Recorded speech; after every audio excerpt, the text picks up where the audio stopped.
Hello everyone, कैसे हो आप सब लोग। आज के इस वीडियो में हम लोग समझेंगे इनकम टैक्स इंडिया। जो हम इनकम टैक्स रिटर्न भरते हैं उसमें डिफरेंट डिफरेंट फॉर्म्स होता है। कौन सा फॉर्म किसके लिए एप्लीकेबल है इसके बारे में हम जानेंगे आज। सो आपको इस बारे में जानने के लिए सबसे पहले हम इनकम टैक्स की साइट पे लॉगिन करेंगे, इनकम टैक्स इंडिया filing.government.in पे। और इस साइट में ओपन होते ही हमें डाउनलोड सेक्शन में जाना पड़ेगा। वहाँ पे इनकम टैक्स रिटर्न यूटिलिटीज़ के ऊपर क्लिक करना है हमें। आपके सामने फॉर्म्स खुलेंगे। वहाँ पे assessment year 2021 already automatically select होगा, अगर नहीं हो तो हम वो सेलेक्ट कर लेंगे। अब इसके अंदर हम डिटेल वाइज जैसे ITR फॉर्म 1 है।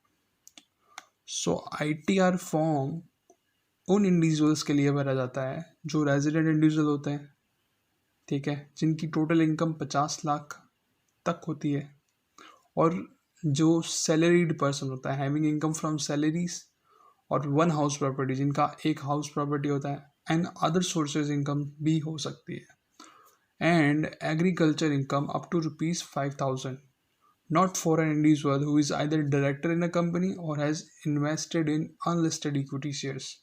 सपोज कोई इंडिविजुअल किसी कंपनी का डायरेक्टर है तो वो ITR 1 नहीं भर सकता, एंड अगर उसने किसी अनलिस्टेड इक्विटी शेयर्स में पैसे लगा रखे हैं तो वो भी ITR 1 नहीं भर सकता। ये तो हुई ITR 1 की बात। नाउ ITR 2 कौन भर सकता है। यहाँ हम देख सकते हैं कि for individual and HUF not having income from profit and gains of business and profit, मतलब जो भी इंडिविजुअल और HUF है उनकी इनकम अगर PGBP से नहीं है, profit and gain of business और प्रोफेशन, देन वो ITR 2 भर सकते हैं। यूजुअली एग्रीकल्चर इनकम वाले भी काफ़ी बार ITR 2 भरते हैं, ठीक है। तो ये होगा हमारा ITR 2।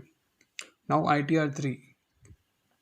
ITR 3 उन इंडिविजुअल और HUF के लिए होता है जिनकी इनकम PGBP से होती है, profit and gain of business और प्रोफेशन से होती है, तो उसके लिए हम ITR 3 भरेंगे। आगे है ITR 4। ITR 4 जो होता है फॉर इंडिविजुअल और HUF and firms other than limited liability partnership LLP के अलावा, being a resident having total income 50 lakh तक and having income from business and profession which is computed under section 44AD, 44ADA, 44AE, 44AD, 44AD ये सब आपको पता होगा। Presumptive income के अंदर हो तो ITR 4 या प्रोफेशनल सब प्रिजम्पटिव इनकम के अंदर भरेंगे तो ITR 4 भरेंगे, ठीक है।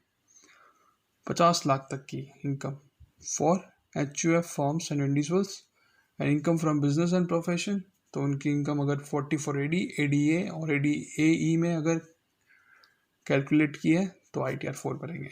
Not for individual who is either director of the company and invested in, अगर आप डायरेक्टर हो और अनलिस्टेड इक्विटी शेयर्स में इन्वेस्ट कर रखा है तो ITR 4 नहीं भर सकते। नाउ ITR 5 किन लोगों के लिए होता है, for person other than individual, HUF, company, और वो पर्सन्स जो ITR 7 में इनकम टैक्स रिटर्न फाइल करते हैं, ठीक है। नेक्स्ट है ITR 6। ITR 6 is for those companies other than companies claiming exemption under section 11। तो ये उनके लिए एप्लीकेबल है जिनके ऊपर जो मतलब सेक्शन 11 किसके अंदर है, ट्रस्ट के अंदर।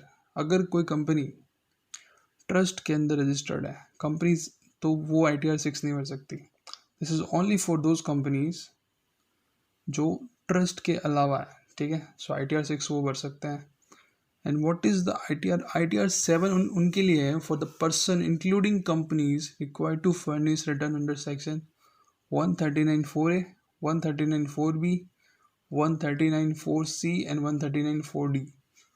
ITR 7 बाकी सभी जैसे ट्रस्ट वाले लोग हो गए या सभी एक्सेप्ट जो भी बच गए पॉलिटिकल पार्टीज, उनके लिए ITR 7 है, ठीक है। ये 7 रिटर्न हमने डिस्कस किए।